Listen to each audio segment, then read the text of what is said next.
बिना नाविक के नाव जैसे पार नहीं जाती, ऐसे ही भवसागर से बिना गुरु की कृपा के हम पार जा नहीं सकते। गुरु शरण चाहिए, गुरु सुमिरण चाहिए, गुरु स्मृति चाहिए, गुरु प्रणाम चाहिए। कोई भी गुरु तो एक समय होता है, आयु पूरी हुई शरीर की, अंतर्ध्यान हो गए, लेकिन गुरु कभी मरते नहीं। जैसे भगवान कभी नहीं मरते, ऐसे गुरु कभी नहीं मरते। गुरु हमेशा जीवित रहते हैं, जागृत रहते हैं, आंखों से दिखाई नहीं देते, हृदय के भावों की आंखों से दिखाई देते। और विधाता ने सभी प्राणियों को, चींटी से लेकर हाथी तक, सभी प्राणियों को दो ही आंखें दी हैं केवल। मनुष्य के साथ विधाता ने पक्षपात किया है, उसे 4 आंखें दी हैं, 2 माथे की और 2 हृदय की। माथे की आंखें जगत को देखने के लिए हैं और हृदय की आंखें जगत पिता को देखने के लिए। इसलिए आप मंदिर में जाते हो, जैसे ही मूर्ति के सामने पहुंचते हो, हाथ जोड़ते हो और आपकी आंखें बंद हो जाती है, जबकि खुली आंखों से दर्शन करना चाहिए। आप कितनी भी कोशिश करिए, आपकी आंखें बंद हो जाएंगी। और ये ऑटोमेटिक व्यवस्था है। जैसे ही आपकी माथे की आंखें बंद होती हैं, हृदय की आंखें खुल जाया करते हैं, ऑटोमेटिक होता है, ऑटोमेटिक। तो ये जो हृदय की आंखें खुलती हैं, ये खुलती है साधु संग से, सत्संग से, श्रेष्ठ पुरुषों के सानिध्य से। माथे की आंखें भले ही फूट जाएं, कोई दिक्कत नहीं है। इनकी एक आयु होती है, एक समय तक रहती है। कितने चश्मे लगाओ, फिर बाद में तो चश्मा भी मना कर देता है, मेरे वश की बात रही तो। लेकिन हृदय की आंखें हमेशा रहती है, जन्म जन्मांतर तक रहती है।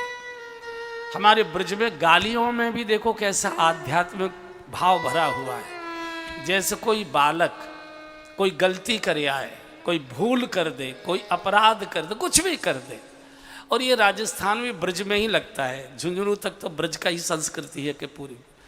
तो उसकी माँ या दादी जब गाली देती है तो क्या कहती है?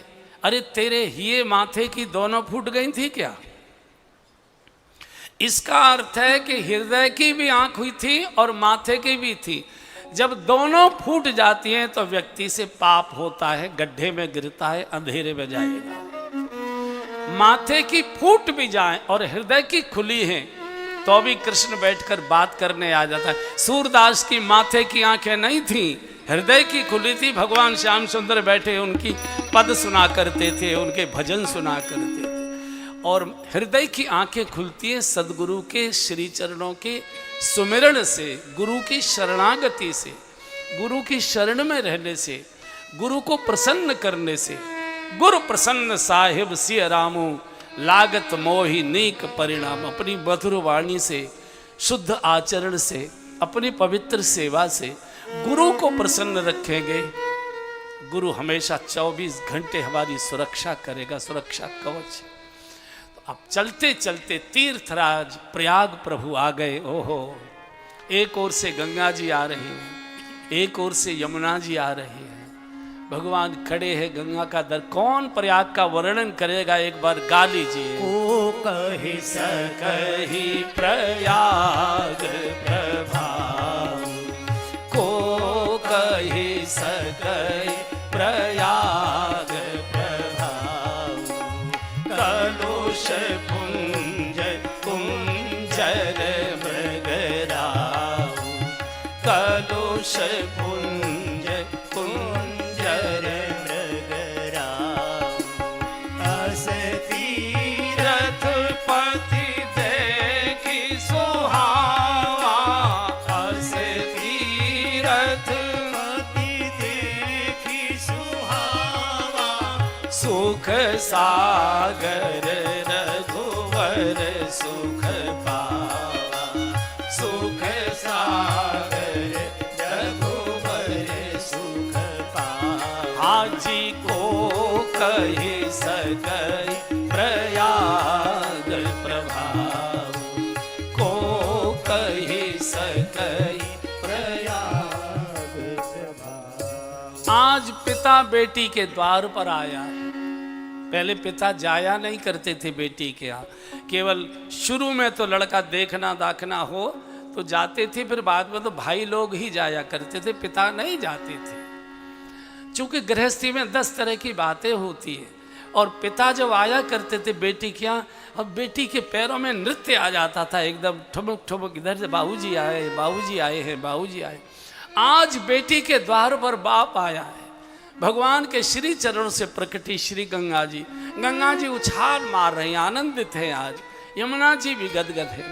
प्रभु ने स्नान किया है, घाट के पंडों को जो कुछ भी उस समय उनके पास रहा होगा तो उनको भेंट दी है, अक्षय वट का दर्शन किया है। भरद्वाज ऋषि के आश्रम में प्रभु पधारे हैं।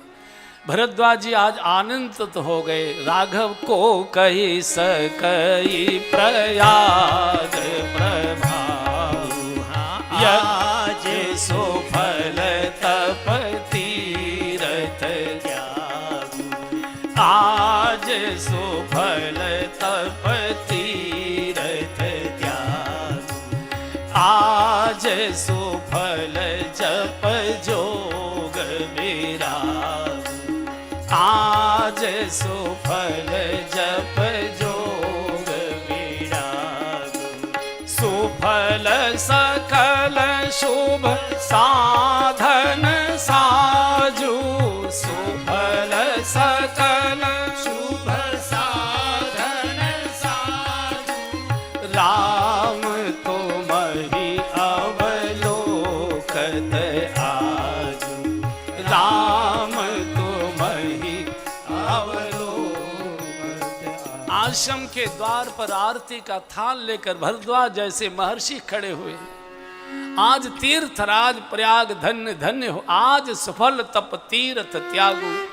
हमारे जीवन में जो भी तप जप नियम व्रत अनुष्ठान पूजा पाठ तीर्थवास गंगा स्नान संगम स्नान कल्पवास जो भी कुंभ स्नान माघ स्नान जो कुछ भी हमने आज तक कुछ किया होगा, राघव आज एक साथ सबका फल मिल गया। राम तुम्हें अवलोकत आज। अंदर आसन पर बिठाया है, कंद मूल दिए हैं प्रसाद पाने के लिए।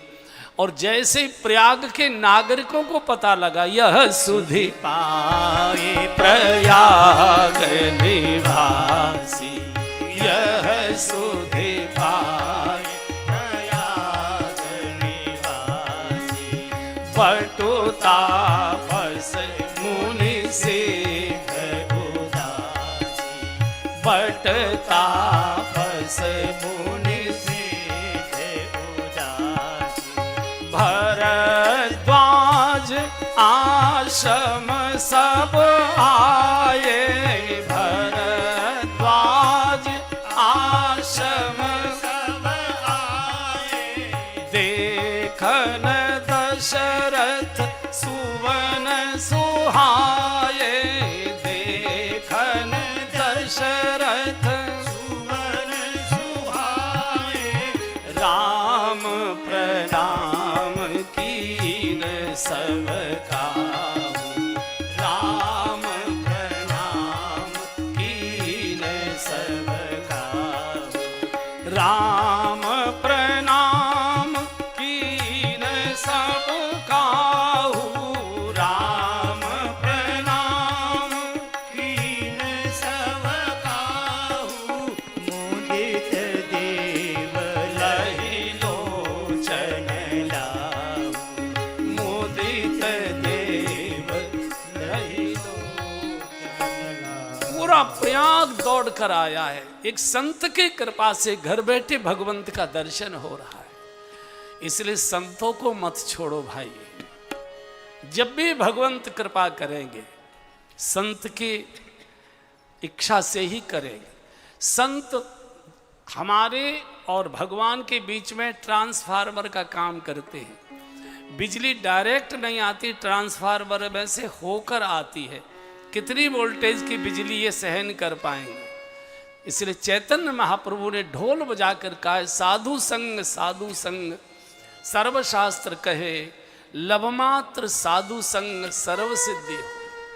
हम संतों का विश्लेषण करने लग जाते हैं, कैसे हैं, सिद्ध हैं कि नहीं, कुछ आता है कि नहीं, कुछ करामात आती है कि नहीं, नाम तो बहुत सुना था लेकिन इन पर तो ये आरोप है, ये आरोप है, ऐसे हैं वैसे। इस विश्लेषण में आरोप देख रहे हैं तो अपने जीवन के देखो, अवगुण देख रहे हैं तो अपने जीवन के देखो। उसका बाप बैठा हुआ है, अगला जन्म साधु का नहीं देगा उसे, अगला जन्म उसको साधु का नहीं देगा, उसका बाप बैठा है। हम निर्णायक कैसे हो सकते हैं? हम इसी निर्णय में अपराध कर सकते कर देते। और साधु निंदा से महा अपराध कोई दूसरा होता ही नहीं है। साधु के आगे विषय आएगा, इसलिए हमको केवल प्रणाम करना है। हम साधु को प्रणाम नहीं करें, प्रणाम साधु के माध्यम से सीधे भगवान तक जा रहा है। प्रणतक क्लेश नाशाय गोविंदाय नमो नमः। भगवान ने सबको खड़े होकर प्रणाम किया। राम प्रणाम कीन सब काहू, सबके नेत्र झलझला गए।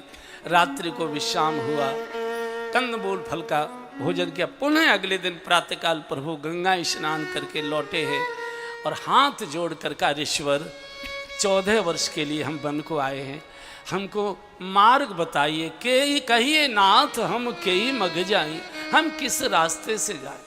और जीवन का रास्ता तो कोई साधु संत आचार्य ही बता सकता है। संसारी से पूछो कि भटका देगा, खुद ही भटका हुआ है, खुद ही उलझा हुआ है झंझटों में, आपको क्या निकालेगा उसमें से? कोई न कोई परमार्थी साधु संत महापुरुष से जो संगम के किनारे बैठा हो। संगम 3 नदियों का केंद्र है, गंगा यमुना सरस्वती। सरस्वती ज्ञान की प्रतीक है, गंगा भक्ति की प्रतीक है, यमुना कर्म की प्रतीक है, जो सब विचारधाराओं का समन्वय करता है। देखिए, हम किसी न किसी साधु के चरणों में मंत्र लिए हैं, उनकी उपासना का मार्ग कोई होगा। उपासना हम अपने गुरुदेव की बताई हुई पद्धति से करेंगे, लेकिन बाकी भी जो पद्धतियां हैं, बाकी भी जो संप्रदाय हैं, बाकी के भी जो आचार हैं, वो कोई कनिष्ठ नहीं है, वो सब पूर्ण है, वे सब पूर्ण हैं। गांव में सैकड़ों घर बने हुए हैं, हम प्रवेश अपने ही घर में करते हैं। ऐसे ही समझिए, हजारों लाखों आचार्य साधु हैं, लेकिन हम अपने गुरुजी के ही मंत्र का जप करते हैं, लेकिन बाकी कोई छोटे बड़े नहीं हुआ करते। हम इसी विश्लेषण में लग जाते हैं कि वो ऊंचे हैं कि नीचे हैं, कि छोटे हैं कि बड़े हैं, कि कितनी ख्याति है, शिष्य कितने हैं, कितने बड़े बड़े आश्रम हैं, कितना बड़ा उनका नाम है। एक कूड़े कचरे में ही हम उलझ जाते हैं कीड़ों की तरह। जो साधु वेश में है वो भगवान का पार्षद है, उसको प्रणाम करना, हमको पूरा आशीर्वाद मिलेगा। वो जो साधु वेश का दुरुपयोग कर रहा है, जैसे पुलिस का सिपाही खाकी ड्रेस पहनकर अगर अपराध कर रहा है, हमको तो उसका संकेत मानना है कि चौराहे से क्रॉस करके नहीं जाना, लेकिन वो अगर अपराध करता है तो उसका बाप एसएसपी बैठा है, उसको सस्पेंड करेगा, लाइन हाजिर करेगा। हम नहीं कर सकते। तो ऐसे ही साधुओं के विश्लेषण मत करिए। सभी संत पूज्य होते हैं, सभी पूज्य होते हैं, सभी भगवान के पार्षद हैं, सबको भगवान ने ही नियुक्त किया है। वो वेश आपने नहीं दिया उनको, वो भगवान ने दिया है, वो गुरु भगवान के द्वारा दिया गया है। हाँ, अगर वो अपने वेश का दुरुपयोग कर रहा है, अगले जन्म में साधु वेश नहीं मिलेगा, ये तय है, लेकिन उसके वेश का आदर करिए। भगवान सबको प्रणाम करते। पूछा हम किस रास्ते से जाएं? 4 विद्यार्थी साथ किए हैं। ये चारों वेद हैं और वैदिक सनातन मार्ग ही राजमार्ग है। वेद का मार्ग ही सर्वश्रेष्ठ मार्ग। वेद का मार्ग माने ज्ञान का मार्ग, वेद का मार्ग माने सत्कर्म का मार्ग, वेद का मार्ग माने सेवा का मार्ग, वेद का मार्ग माने परोपकार का मार्ग, वेद का मार्ग माने माता पिता के आदर का मार्ग। ये सब मार्ग वैदिक मार्ग हैं। किसी भी कुछ मत करिए। अरे अपनी बूढ़ी माँ के पास बैठकर उसकी पिंडली धीरे धीरे दबाते रहिए, बिना भजन के बेड़ा पार हो जाएगा। ये सब वैदिक मार्ग है। हम केवल पुस्तकें रटते रहते हैं। पिता के पास बैठेंगे नहीं, बूढ़ी माँ इंतजार कर रही है, कभी उसके पास बैठेंगे नहीं। कुत्ते को खिलाते रहेंगे, माँ के पास नहीं बैठेंगे। तो ये वैदिक मार्ग है। वेद किसी पुस्तक का नाम नहीं है। वेद कहते हैं शुभ ज्ञान को, ये ज्ञान का मार्ग है। चलते चलते चलते चलते ओहो, गांव गांव के लोग फिर गारी के कई तेरा सत्यानाश है। हटीली तेने काठानी मन में राम सिया भेजे दैरी वन में राम सिया भेजे दैरी वन में ओके कई तेने काठानी मन में राम सिया भेजे दैरी वन में राम सिया भेजे दैरी वन में ओके कई तेने कौशल्या की छिन गई बानी कौशल्या की छिन गई बानी रो न सकी और मिला दीवानी रो न सकी और मिला दीवानी के कई तू इकली रानी के कई तू इकली रानी रह गई महलन में राम सिया भेजे दैरी वन में राम सिया भेजे दैरी वन में ओके कई तेने काठानी मन में राम सिया भेजे दैरी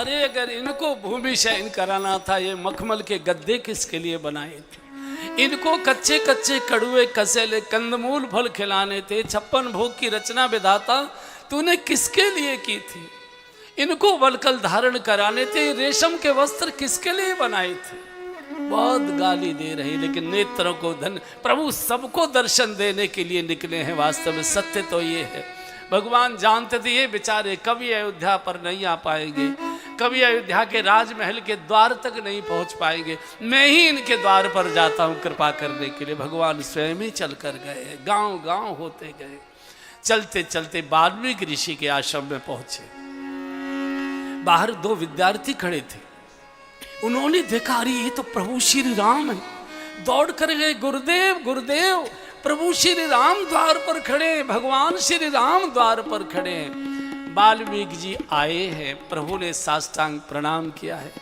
आज वाल्मीकि जी के आनंद का कोई ठिकाना नहीं है गोस्वामी जी ने बहुत सुंदर चौपाई लिखी है एक बार गाइए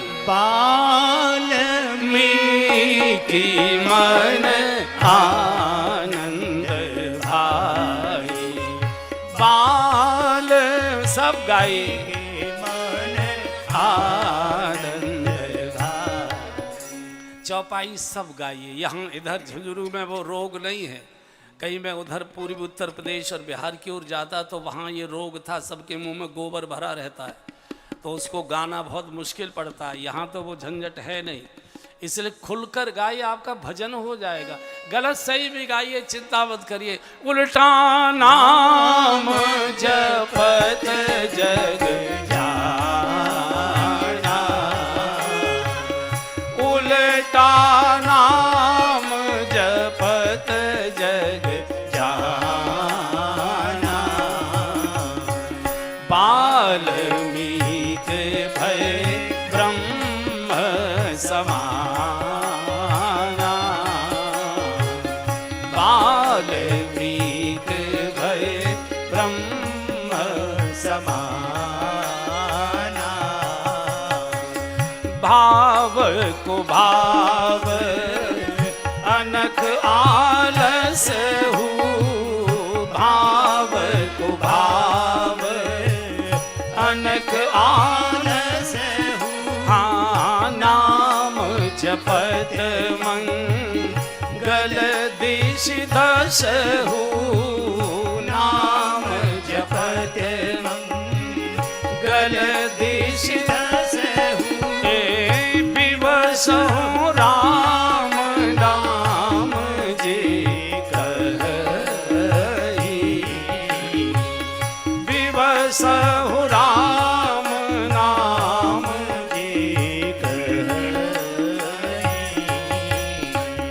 जन्म अनेक रचित अघधरहि, जन्म अनेक रचित अघधरहि। भगवान का नाम कैसा भी उल्टा सीधा कैसा, हाथ जोड़कर बिजली के तार को छुओगे तब भी झटका मारेगी और गाली देकर छुओगे तब भी झटका मारेगी। दवाई को गाली देकर सटकोगे तो भी फायदा करेगी और हाथ जोड़कर नमस्ते करके सटकोगे तो भी उतना ही फायदा करेगी। मुझे लगता है गाली देकर ज़्यादा जल्दी फायदा करेगी, बोलो कि देर तक रहेगा तो मुझे ज़्यादा गाली सुननी पड़ेगी, जल्दी ठीक करो इसे। तो ये भगवान की चौपाइयाँ हैं, हर चौपाई में भगवान का नाम है। केवल 20-25 चौपाइयाँ ऐसी हैं जिनमें राम नाम नहीं है, बाकी पूरी मानस की हर चौपाई में रा रकार अकार मकार है। मुझे तो एक चौपाई मालूम है जिसमें राम नाम नहीं है। झूठ ही लेना झूठ ही देना, झूठ ही लेना झूठ ही देना, झूठ ही लेना झूठ ही देना, झूठ ही देना झूठ ही देना, झूठ ही भोजन झूठ चवेना, झूठ ही भोजन झूठ चवे। इस चौपाई में रकार अकार मकार नहीं है। मेरे पास लिखी है वैसे डायरी में, लेकिन एक मुझे याद है, हमारे मतलब की है नहीं, हम यही तो करते, झूठ ही लेना झूठ ही देना, झूठ ही भोजन झूठ चबेना। अपने मतलब की हमको याद है। झूठी बातें सुना जाते हैं, सच्चा रुपया ले जाते हैं दक्षिणा के रूप में, तो ये हमको बात। वाल्मीकि जी दौड़ कर आए हैं, द्वार पर स्वागत किया है, प्रभु ने साष्टांग प्रणाम किया। आज वाल्मीकि जी नाच उठे, बूढ़ा साधु नाचने लगा। राघव जो कथा लिखी थी, जिसकी कथा गाई थी लिखी थी, आज वो साक्षात आ गया। आरती उतारी है, आसन पर बिठाया है, कंद मूल फल सुरस अति दिए राम कहुआ, प्रेम सहित प्रभु खाए बारंबार बखान। भगवान ने कहा ईश्वर, आपको तो मालूम है कि मैं क्यों आया हूँ। अब हमको 14 वर्ष पिताजी की आज्ञा से वन में निवास करना है। हमको कोई ऐसा स्थान बताइए हम भी चैन से रह सके, और हमारे रहने के कारण किसी ऋषि मुनि की तपस्या में, भजन में, पूजा पाठ में विघ्न न हो, हमारा भी आराम से समय पूरा हो जाए। तो वाल्मीकि जी ने कहा, राघव पहले कोई ऐसी जगह बताओ जहाँ तुम न हो। तुम तो हरि व्यापक सर्वत्र समाना, हरि व्यापक सर्वत्र समाना, प्रेम के प्रकट हो ही में जाना, प्रेम के प्रकट हो ही में जाना, आजी प्रेम के प्रकट हो ही में जाना, प्रेम के प्रकट हो ही में जाना। अरे राघव, तुमको दुनिया का कोई व्यक्ति पहचाने न पहचाने मुझे मालूम नहीं, लेकिन मैं तुमको जानता हूं। तुम साधारण मनुष्य नहीं हो। तो श्रुति से तू बालक राम, तुम जगदीश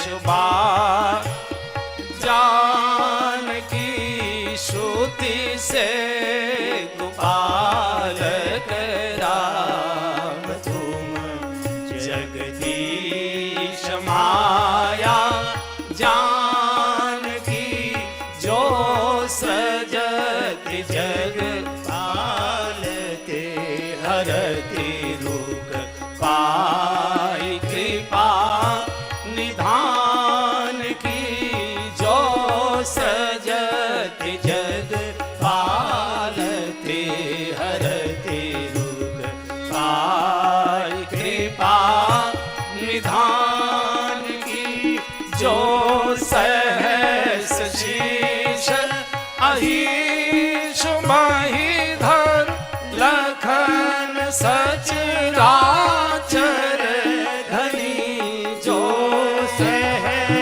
शीश अधीश महीधर लखन सचराचर धरी सुर काज धरि नर राज धनु जल दलन खल निशिचर अनि सुर काज धरि नर राज। राघव तुमको वेद भी नहीं गा सकते, तुमको कोई बुद्धि से जान नहीं सकता, वाणी से बोल नहीं सकता। राम स्वरूप तुम्हार अगम अगोचर बुद्धि पर अविगत अकथ अपार नेत नेत नित निगम का। वेद भी न इति न इति करके मौन हो जाते हैं। भगवान ने कहा गुरु जब आप जानते तो अब मेरी एक प्रार्थना सुन लीजिए। क्या है? 14 वर्ष पिताजी की आज्ञा हुई, हमको वन में रहना है, हमको कोई ऐसा स्थान बताइए हम भी चैन से रह सकें और किसी ऋषि मुनि को कोई उद्विग्न, कोई दिक्कत न हो, कोई परेशानी न हो। तो वाल्मीकि जी ने कहा कि पहले कोई ऐसी जगह बताओ जहाँ तुम न हो, तुम तो सर्वत्र व्याप्त हो, हर व्यापक सर्वत्र समाना। भगवान ने कहा कि गुरु जब आप सब जानते हैं तो वाल्मीकि जी ने, राघव तुम मनुष्य के रूप में पूछ रहे हो तो मैं मनुष्य के नाते से झुंझुनू के बंधुओं को, बहनों को बताना चाहता हूँ कि भगवान कहाँ रहना पसंद करेंगे। वाल्मीकि जी ने 14 स्थान बताए हैं और 14 स्थान शरीर के अंदर हैं, शरीर के बाहर नहीं है। हमारा जो मनुष्य का शरीर है ये भगवत प्राप्ति का साधन है। साधन धाम मोक्ष कर द्वारा पाइन जय परलोक सवारा। किसी शरीर से भजन नहीं होता, केवल मनुष्य शरीर है जो भजन कर सकता है, जो पुण्य कर सकता है, जो पाप छोड़ सकता है, धर्म पालन कर सकता है, परोपकार कर सकता है। 84 लाख योनियों में ये कार्य कोई दूसरी योनि कर नहीं सकती। सांप हमेशा विषैला डंक ही मारेगा, शेर हमेशा हत्या ही करेगा, कुत्ता हमेशा गंदगी ही खाएगा। ये जितने भी जीव जंतु हैं केवल 84 लाख। इसलिए मनुष्य जन्म जिसको मिलता है उसको बड़ा भाग्यशाली माना जाता है। शास्त्र बड़े भाग मानुष तनु पावा, बड़े भाग मानुष तनु पावा, सुर दुर्लभ सब ग्रंथन गावा, सुर दुर्लभ सब ग्रंथन गावा। साधन धाम मोक्ष कर द्वारा, साधन धाम मोक्ष कर द्वारा पाई न जेहि परलोक सवारा, पाई न जेहि परलोक सवारा। आजी बड़े भाग मानुष तनु पावा, बड़े भाग मानुष तन पावा। 84 लाख योनियों में केवल मनुष्य का शरीर ऐसा है जो पाप छोड़ सकता है, पुण्य कर सकता है, भगवान का भजन कर सकता है, भगवान को प्रकट कर सकता है। कोई योनि नहीं, चूंकि पशु योनि पाप योनि है। देवताओं को भी जब भगवत प्राप्ति करनी होती है बंधुओं और बहनों, उनको मनुष्य जन्म लेकर तपस्या करनी पड़ती है।